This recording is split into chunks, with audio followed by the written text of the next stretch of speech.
Looking for something festive for the holidays? Your participating Carvel ice cream store has these beautiful ice cream cakes for the holidays. Tom the turkey, who speaks turkey language as bad as I speak English. Priscilla and John, the lovers who never did find Plymouth Rock. And then we have Dumpy the pumpkin.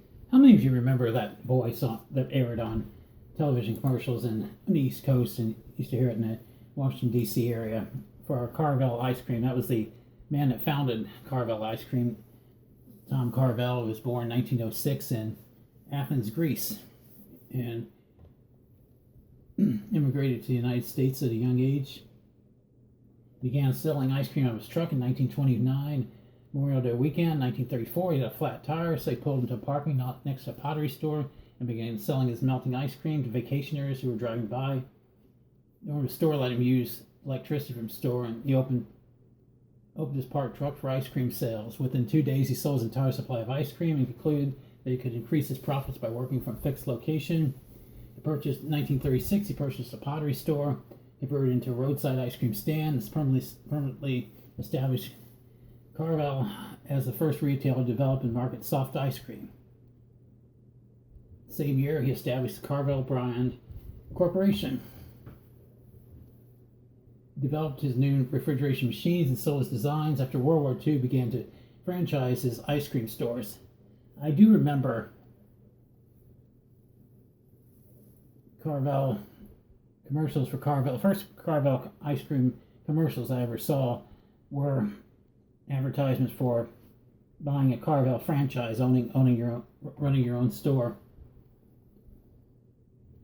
And he was basically, Carvel was basically famous for the ice cream cakes, which are still sold in various stores. I worked for Giant back in the early 2000s, Giant Food, and I remember them selling the Carvel ice cream cakes.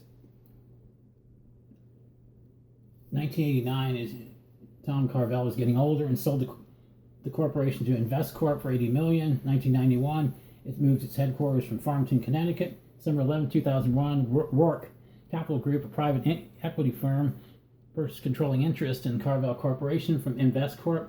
InvestCorp became a minority shareholder. And I wanted to mention there was one of the Carvel ice cream cakes they had was Cookie Puss, and that was actually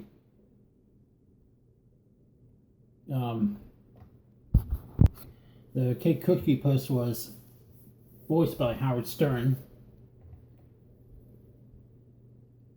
who used a local harmonizer to imitate the outer space voice that was used in Carvel's TV advertisements. I do remember seeing a commercial on television one time where Danny Thomas was somehow involved with something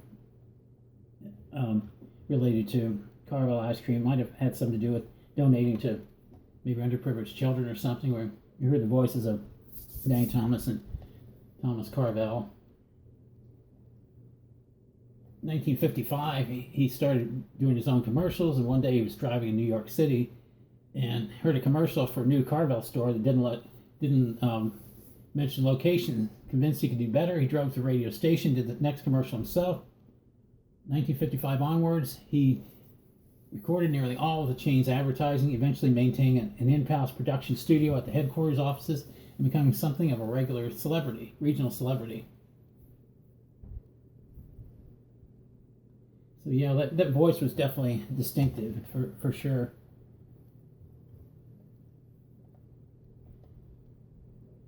Looking for another thing on him. He died in Pine Plains, Dutchess County, New York in 1990, buried next to his wife Agnes in Ferncliff Cemetery in Hartsdale, New York, a couple of miles from the spot where he began selling ice cream in 1929.